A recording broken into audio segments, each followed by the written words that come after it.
বিসমিল্লাহির রহমানির রহিম। শুরু করলাম মহান আল্লাহ তাআলার নামে। সবাইকে ৩ নম্বর এপিসোডে স্বাগতম বা পাঠে স্বাগতম।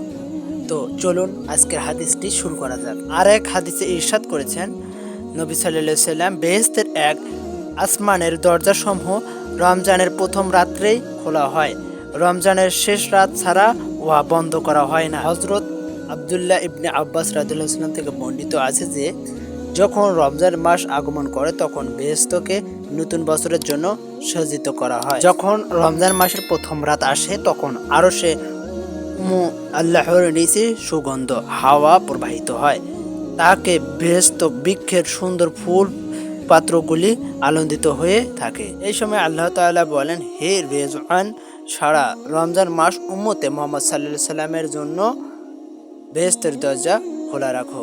আর আল্লাহ মালিক দোজখের ভাড়াপ্রাপ্ত ফেরেশতাকে বলেন, হে মালিক, সারা রমজান মাস দোজখের দরজা বন্ধ রাখিও। জিব্রাইল ফেরেশতাকে নির্দেশনা করেন, হে জিব্রাইল, পৃথিবীর দিকে এগিয়ে ইবলিশকে বন্ধ করো এবং সারা রমজান মাসে জিজ্ঞারে আবদ্ধ করে রাখো।